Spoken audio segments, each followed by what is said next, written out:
We decided to stop over at the mobile home property today. To tackle this azalea bush. Obviously, this bush is right in the front of the steps, right in the way of accessing the home. We weren't going to leave it that way. Our plan is to try to dig it up and see if we can bring it home and replant it because it is a flowering bush. We originally just cut it down. We didn't care about it, but it's coming back to life, so we feel like... Yeah, we cut it down like way down here. So let's try to save it. If it wants to live, we'll let it live, but it can't live there. So let's move it. As we admire the new steps to the mobile home, I'm happy with how those turned out. So here's the problem we're going to be facing with this bush. First of all, this ground is full of roots. It's a real hassle to dig through. The other problem is I don't know how big of a root ball this has. So we're just going to start feeling around. I'm going to start like here.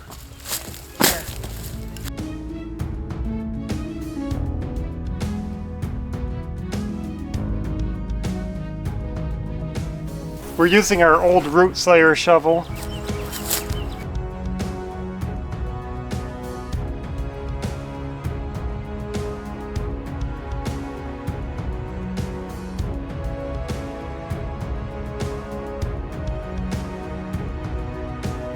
I don't know how far down I have to go.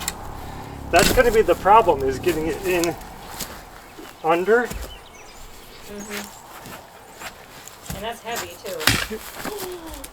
Whoa! I almost got smacked in the face with that.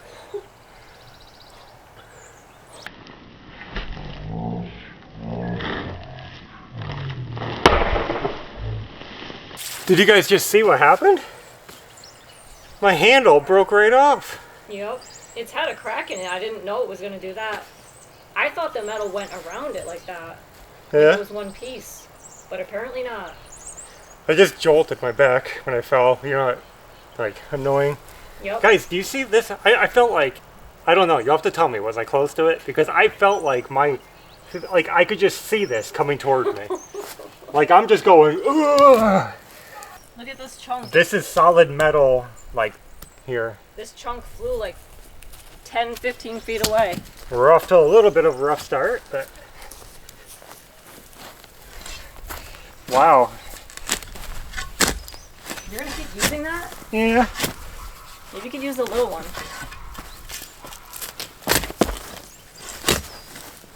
Wow. That was scary.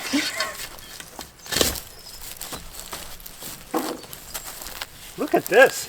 The whole thing's moving. Yeah. Hey, let me see what this does. I mean, certainly it wouldn't come out this easy, but it's heavy. Try to flip it out. I know, I don't think I'm man enough to lift this much dirt.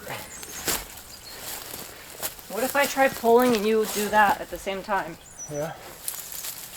Let me get a good grip spot. Mm-hmm. There's ants coming out of it over here. Okay, ready? I can't. There were some pretty big roots over here on this side. Oh, this has to come out. This just has to.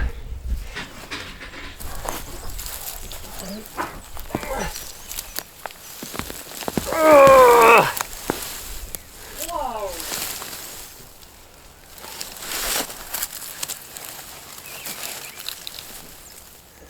There's something holding it right here. I feel it. Somewhere over here. Okay. I'm getting some ant biting me. Oh, that's going to be annoying. Okay. Ready? It's free. Wow. That honestly was not nearly as difficult as I thought it would be.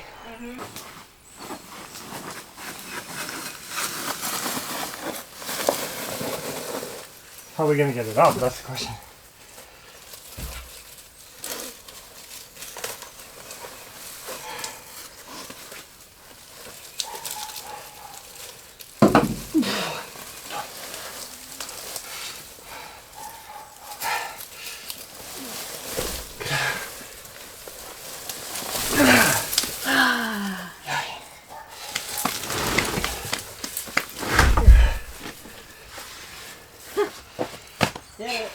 Wonderful.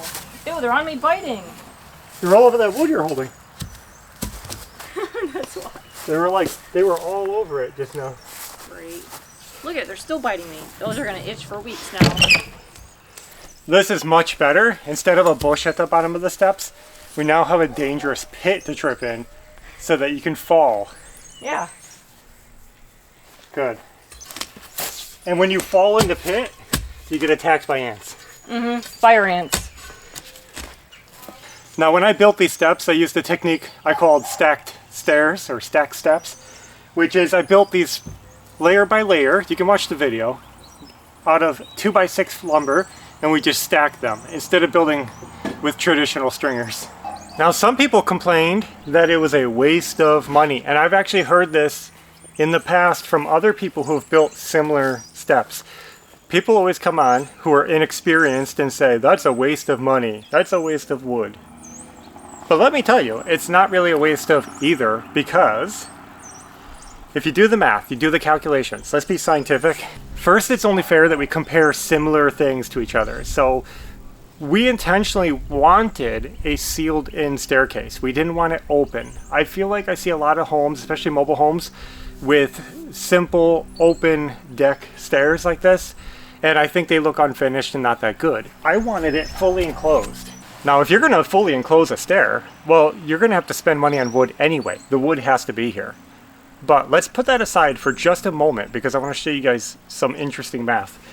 If you count how many stairs we have and you find a stringer that would get you to this height. So stringers are the pieces of wood usually that go on the side that are kind of staircased for you to build your steps on, okay?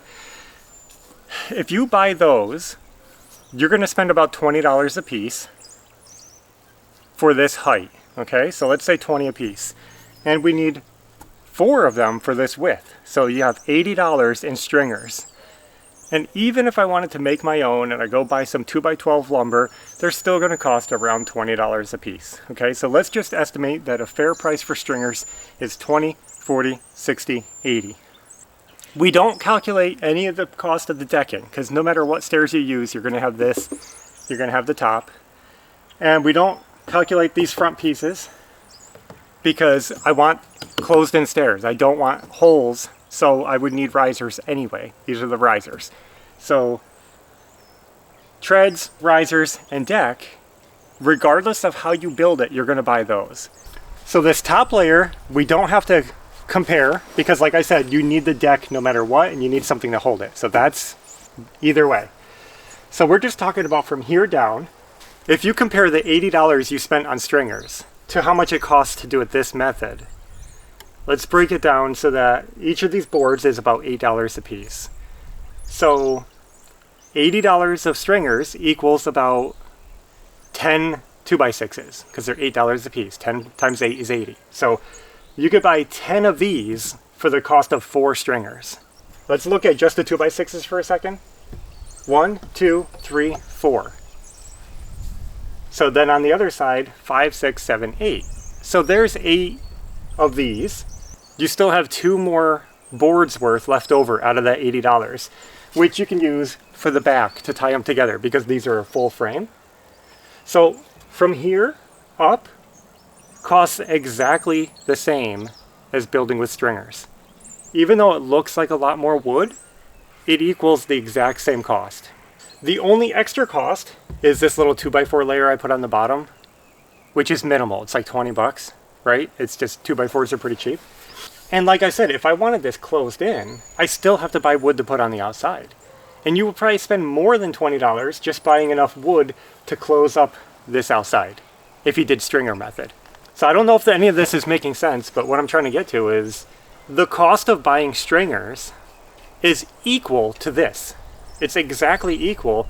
And then if you want to close it in, you're going to be paying more. So this is actually a cheaper building method than the stringer method, or at least comparable. So sometimes things can be deceiving. It might be easy to assume that something might be more expensive or it looks, a little bit impractical because it's different, but you have to really think it over. That's why they say don't assume, right? So this actually doesn't cost more, and we got exactly what we wanted We have an enclosed stairs, sturdy, strong, it looks nice. Good. Since that all went pretty smoothly and we got it done quicker than we expected, do you want to try to dig out those old footings that are behind the house? Yeah. Yeah? Early on in this renovation, we put some footings in the ground for a back deck that we no longer are going to build because it's in the completely wrong spot. Let's look at it.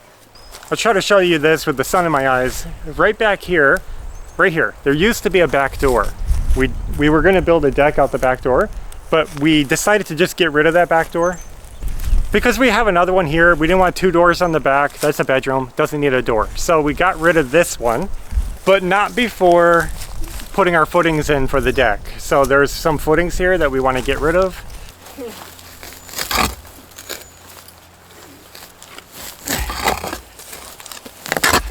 Wow.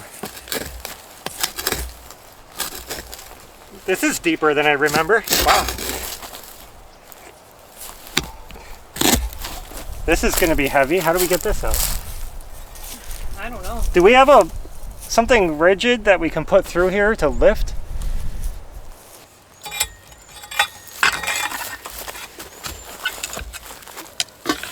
Works. I'll loosen it up, make sure it's ready.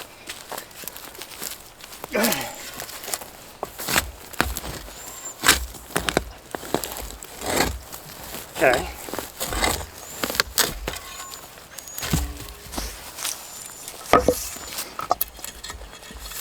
Okay, ready? Ah! I just What? hooked myself right in the knee. Do you think we could lift it without loosening it? Let's try it. Nope.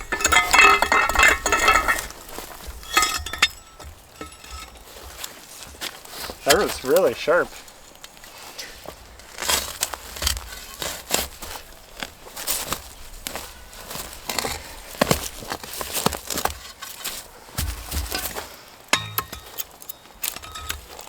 Good thing I put these anchors in there. Yeah.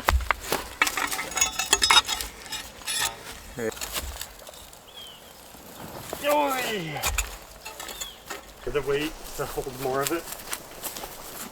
You go up first.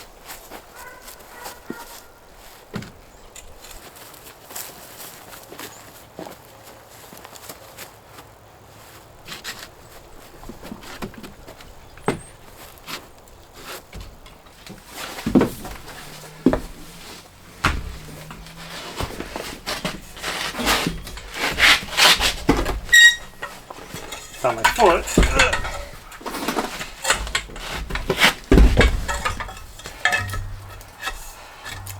Oh, one more to go.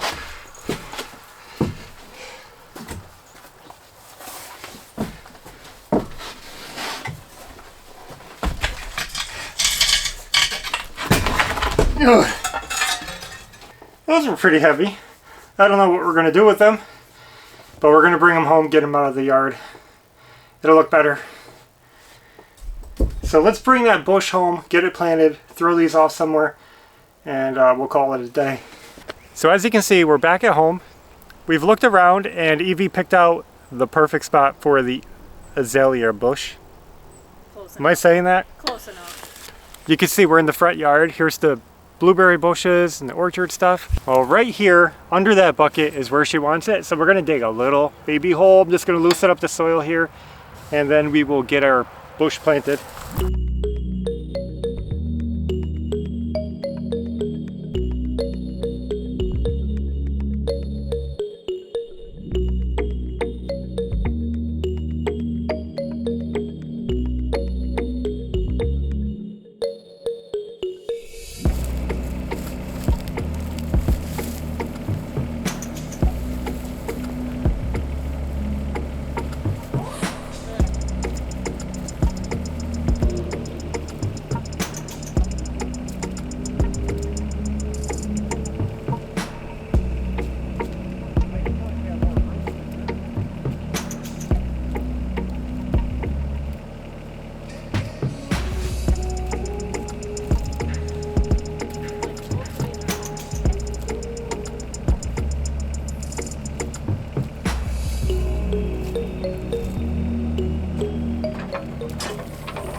Trying to make sure there's not big air gaps under it.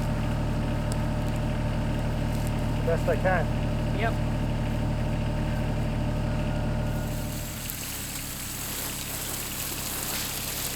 Well, there it is, mission accomplished. Let's hope the bush survives. I think this is a good spot for it. Not too sunny. And you see guys, it's not a big deal. All this little stuff, we can take care of it anytime. Yeah. Bush moved, concrete removed. Now this might experience a little bit of shock from moving it, but I hope it actually does flower. I'd love to show you guys the flowering. I hope it does better this year. When we originally trimmed it down, it was kind of scraggly, but maybe it'll come back and be something even better than before. It has buds, so hopefully it keeps going. Yeah. So, there it is. That's all we have for today. Just wanted to take you along, show you the updates as we go. So, thanks for coming with us, and until next time, take care. Bye.